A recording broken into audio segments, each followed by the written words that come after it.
And in a world marked by shifting alliances, rising tensions, and unpredictable leadership, understanding the global landscape has never been more critical.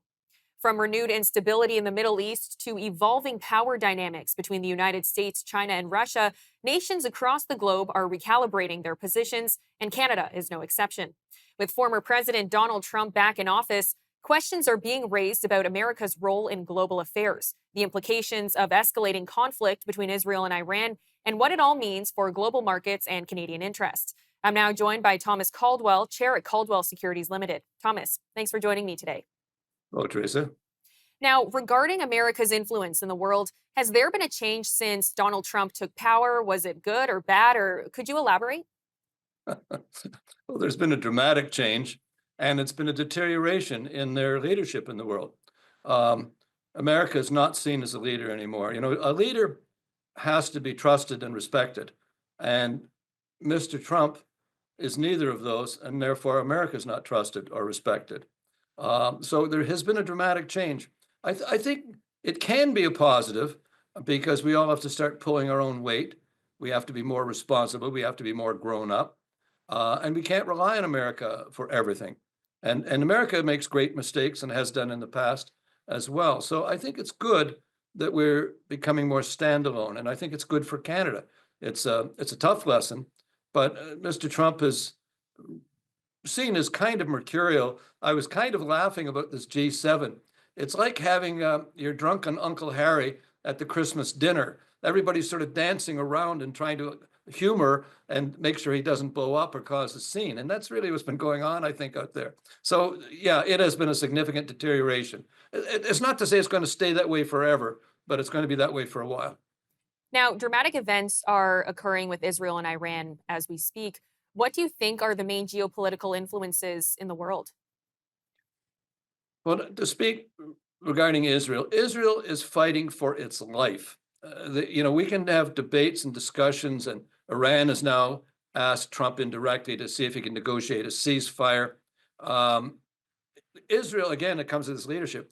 And I guess deep down, they're not going to say it, but they're not totally convinced that President Trump is going to work in their best interest. He wants to have a deal and thump his chest and say, here's what I've done. But they are fighting for their lives. Gaza showed them that. And if Iran gets several nuclear devices, they have a delivery mechanism now. They can't have that. They just can't have it. It's a no discussion. They're going to flatten them in any way they can to try to debase that nuclear threat because it is an existential threat to Israel. So it's a lot more serious than we who are out of the line of fire think. Well, and to speak on that, a lot of people, when they're not in the line of fire, don't really think that it affects them. So what does this conflict going on in the Middle East, what does this mean for Canada? Well, no one ever knows exactly. Any fool can start a war. You just don't know how they're going to end up. I mean, witness the Gaza situation. But I think from our perspective, it's impacting oil prices a little bit here. There was talk of an oversupply. There's the distinct possibility, if this thing doesn't end soon, that Iran will start to try to close off the Strait of Hormuz. A tremendous amount of oil comes through there. So that will drive up oil prices, et cetera. The other thing is kind of an intangible, and I think it's Canada's role in the world can be quite positive. We're seen as semi-normal, balanced, whatever, and Mr. Carney is an adult versus the previous iteration of prime minister. But I think we have a role to play in the world. I don't know exactly what it is, but we're seen as more trusted now, and he's seen as a statesman to a greater degree. So I think Canada's role in the diplomatic side, you just had that previous clip about Europe, I think that's going to be improving. Now, in regards to Prime Minister Mark Carney taking the position as Prime Minister, where does Canada stand right now from an economic standpoint? Well, we at least are now starting to think of economic growth as a positive thing. We've had 10 years of anti-economic growth focusing solely on carbon, and that has caused tremendous deterioration in our economy. Youth unemployment is well north of 20% in Canada now. So the real focus here, now admittedly, a lot of the Liberal Party is the same old characters, but I think under Mr. Carney's leadership, there is going to be a refocus toward economic growth. We have to have that. If we do not have that, our biggest export is going to be smart young people to the United States, and that's happening already. So I think it's positive, a focus on growth of some variety right across the board. That's what we have to be thinking of. And then, of course, there's money to do all kinds of things. But we've really had 10 years of hostility in that regard. And do you have any comments on the stock market? Have they been strong in spite of some of the negativity going on? Well, in spite of the negativity, and maybe because of the negativity, markets are really a voting mechanism where people are voting with their money.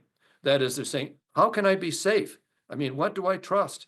And I think people are making a decision, if I can buy good companies paying dividends or growing or with unique products, etc. If I can buy good companies, that's the best way to preserve my wealth. And remember, inflation is a permanent fact of life. Governments all over are still spending like drunken sailors. So what's going to happen here? More inflation. That's unending. And the only way to protect yourself against that is stuff. And that means pieces of good companies. So I think that's what's happening here. It's a defensive mechanism as opposed to an aggressive mechanism. Now, we do just have a little bit of time left for this interview, but what advice would you give to people right now that are looking to get into the stock market with this economic uncertainty? Start now. Just start now. Just start buying a little bit, whether it be in a fund or whatever, but start now. And don't get too creative. Don't worry about timing markets. It doesn't matter. Markets sort of wobble all over the place, but they still have an upward trend. When I came into this investment business, the Dow was trying to get through 1,000. It's now at 40 plus thousand. So all the gyrations in between, we're just buying opportunities. So just get in the idea of regularly investing. I mean, I'm not smart enough to know if today's the day you should buy it, but probably today's the day you should start. Well, Thomas, thank you so much for the time today. You're very welcome, Theresa. All the best.